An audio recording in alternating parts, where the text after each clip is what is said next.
तो 5 सितंबर है आज, यानी शिक्षक दिवस है। पूर्व राष्ट्रपति सर्वपल्ली राधाकृष्णन के जन्मदिन पर आज शिक्षक दिवस पे जनपद जालौन के एक ऐसे अध्यापक से हम आपको रूबरू कराने जा रहे हैं जिनको उनकी उपलब्धता के लिए उत्तर प्रदेश सरकार द्वारा राज्य पुरस्कार से भी सम्मानित किया गया है। जी हाँ, आप सब सुन रहे हैं, नाम है विपिन बिहारी उपाध्याय।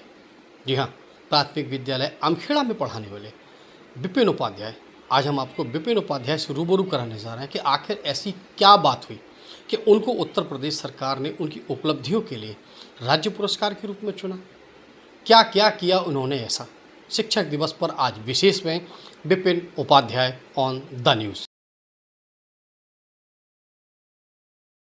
मैं आपको एक बात यहाँ पर इंगित करना चाहता हूँ कि जैसे राज्य पुरस्कार है तो ये कहा जाता है राज्य पुरस्कार किसी एक व्यक्ति को मिला है, जबकि राज्य पुरस्कार यदि मिलता है तो उसमें सिर्फ एक व्यक्ति नहीं होता है, उसकी साथ बहुत बड़ी टीम होती है और वह पूरी टीम ही सम्मानित होती है इस पुरस्कार से। जैसे मेरे प्रधान अध्यापक श्री बालकृष्ण जी, मेरे पूर्व प्रधान अध्यापक श्री वीर सिंह जी, मेरे सहायक श्री श्याम जी, मेरी बहनें शिक्षा मित्र बहनें श्रीमती अनु गुप्ता, श्रीमती सविता कुशवाहा जी, इन लोगों का मुझे इतना सहयोग मिला और मैं कहूँ कि इन्हीं लोगों के साथ, इन लोगों का साथ पकड़ के मैं आगे चला और आज आपके सामने हूँ जैसा भी हूँ। तो मैं इन्हीं लोगों के साथ मिलकर हमने जो शिक्षा में अभिनव प्रयास किए और जैसे विद्यालय में एक स्मार्ट क्लास हम लोगों ने शुरुआत में स्थापित की थी। आज मुझे भी बताने में बड़ा गौरव हो रहा है कि जब पिछली बार आप आए थे, मुझे याद है, तो पिछली वर्ष तब एक विद्यालय में एक स्मार्ट क्लास हुआ करती थी। आज के समय में विद्यालय में 3 स्मार्ट क्लास चल रही हैं और ये मुझे बहुत ही गौरव के साथ बताना पड़ रहा है कि विद्यालय में जो छात्र हैं उनके जो वीडियोज़ हैं, उनके जो फोटोग्राफ्स हैं, माननीय मुख्यमंत्री जी, माननीय बेसिक शिक्षा मंत्री जी एवं अब तो मुझे पता चला कि जल शक्ति मंत्रालय द्वारा हमारे विद्यालय का वीडियो भी प्रेषित किया गया, शेयर किया गया। अच्छा, हम लोगों के लिए चीज़ देखी गई थी कि ट्विटर युद्ध भी छिड़ा था आम आदमी पार्टी, समाजवादी पार्टी और भाजपा के बीच। इस ट्विटर युद्ध में आपके विद्यालय का नाम भी आया था जी। तो उसको लेकर उस समय का आपको ओपिनियन क्या था? क्या लगता था आपको कि ये ट्विटर युद्ध में हमारे विद्यालय का नाम आना और इस तरीके से उसका होना? जी सर, ये तो अच्छी बात है कि अगर एजुकेशन को लेकर युद्ध चल रहा है, अगर इस बात को लेकर कहीं पे भी बहस चल रही है कि कौन अच्छा है, कौन वो है, जैसे आज की वर्तमान की राजनीति में जिस प्रकार की बातें होती हैं, लेकिन अगर राजनीति इस प्रकार से परिवर्तित होती है कि बहस का केंद्र शिक्षा व्यवस्था हो, तो यह पूरे देश के लिए बहुत ही गौरव की बात है। अच्छा, बीच में ऐसा भी देखा गया था कि आपके विद्यालय के बच्चों के कुछ वीडियोस बाहर आए थे जिसमें वो यातायात नियमों का अनुपालन करते हुए लोगों को सिखाते नजर आए थे जी। तो उसके उनको प्रेरणा कहाँ से आई और कैसे बच्चों के मन में आपने वो चीज़ डाली? सर, प्रेरणा मैं यूट्यूब पे एक वीडियो देख रहा था, तो मैंने जब यहाँ से वीडियो देखा तो मैंने सोचा ये वीडियो तो हमारे बच्चे भी कर सकते हैं, विद्यालय के बच्चे भी कर सकते हैं। मैं अगले दिन जब विद्यालय पहुँचा तो मैंने वही वीडियो अपने छात्रों को दिखाया। तो जब उन लोगों ने देखा तो उन्होंने कहा कि सर ये तो हम भी बहुत आसानी से कर लेंगे। हमने कर पाओगे? तो बोले कि हाँ कर पाएंगे। तो उन्होंने एक बार में ही पूरा वीडियो शूट करवाया और बहुत अच्छा वीडियो आया। उनके माता पिता भी बहुत प्रसन्न हुए इस बात को लेके कि हमारे बच्चे इतना अच्छा खुद से कर ले रहे हैं। अच्छा, अक्सर ऐसा देखा गया है कि विद्यालयों में, सरकारी विद्यालयों में ज़्यादातर हालात ये होते हैं कि वहाँ पर शिक्षा व्यवस्था शून्य के बराबर होती है। लोग अपने बच्चों को सरकारी स्कूल में पढ़ाने से परहेज करते हैं, बचते हैं। ऐसे में आपका विद्यालय जनपद ही नहीं उत्तर प्रदेश में एक अलग से एक संदेश दे रहा है। इसके पीछे का कारण क्या हो सकता है या इसके बारे में थोड़ा सा बताएंगे कि आखिर ऐसा क्यों संभव हुआ है?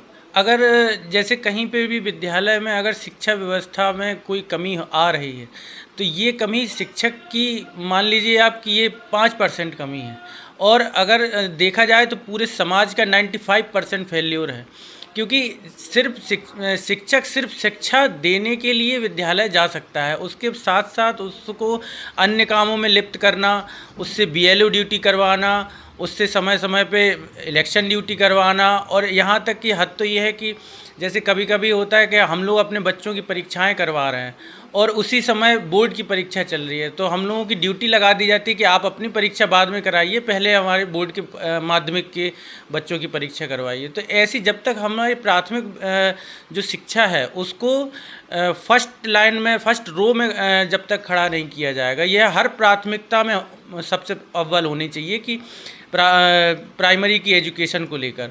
तो हम लोगों में ये चीज़ का रहता है कि ग्राम के जो संभ्रांत लोग हैं, ग्राम के जो प्रधान हैं, ग्राम के जो अभिभावक हैं, इन लोगों को साथ लेकर हम लोग जो है प्रयास करते हैं।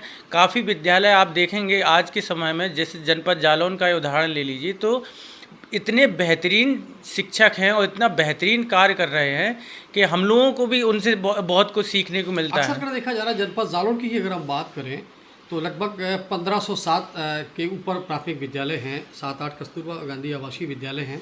उनमें से कहीं कहीं से तस्वीरें ऐसी निकल के आती हैं जो शिक्षा व्यवस्था को सर्वसार करती नजर आती। अभी कुछ दिन पहले ही जनपद जालौन के कोंड तहसील क्षेत्र के भेड़ उच्च प्राथमिक विद्यालय से एक तस्वीर सामने निकल कर आई थी कि वहाँ पर एक अनुदेशक द्वारा बच्चों के साथ कुछ अश्लील हरकतें करने का एक वीडियो भी वायरल हुआ था, लोगों ने एलिगेशन भी लगाए थे। तो ऐसी तस्वीरें को लेकर आप क्या सोचते हैं?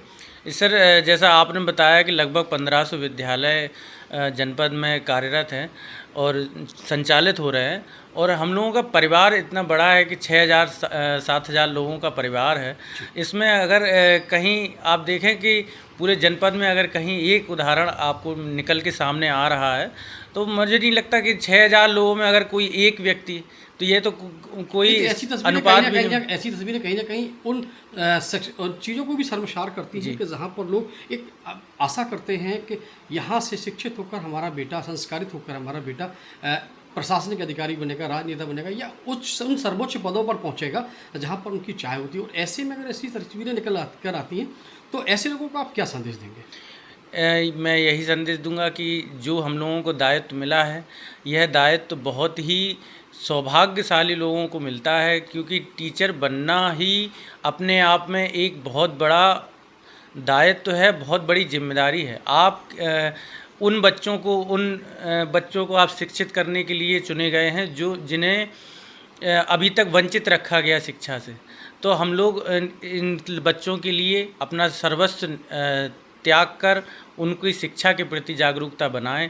और कहीं भी इस प्रकार की खबर आती भी है तो उन शिक्षकों को भी इस बारे में सोचना चाहिए कि इससे कहीं ऐसा ना हो कि मेरी छवि तो जैसी भी है और इससे पूरे समाज की छवि धूमिल हो रही है। तो इस प्रकार के कुकृत्य और इन दुर्घटनाओं से बचें, और अगर कोई साजिश षड्यंत्र है तो उसका तुरंत संज्ञान लिया जाए और हमारे सम्मानित पत्रकार बंधुओं को अवगत कराया जाए, हमारे अधिकारियों को अवगत कराया जाए कि यदि कोई व्यवस्था ऐसी चल रही है आपके खिलाफ तो तत्काल उन लोगों को अवगत कराया जाए। लेकिन इन सबसे बचकर चलने की आवश्यकता है हम लोग। शिक्षक दिवस पर ये थे विपिन उपाध्याय जी, इन्होंने खुल के हमसे बात की कि शिक्षा में क्या क्या चीज़ें बहुत ज़्यादा ज़रूरी। सबसे पहली बात तो होती है बच्चों में संस्कार, क्योंकि शिक्षा आप दे सकते हैं लेकिन संस्कार वो पहला बीज है जिसको देना बहुत ज़्यादा ज़रूरी होता है, क्योंकि संस्कार अगर आप देंगे तो शिक्षा का असली महत्व सामने आता है।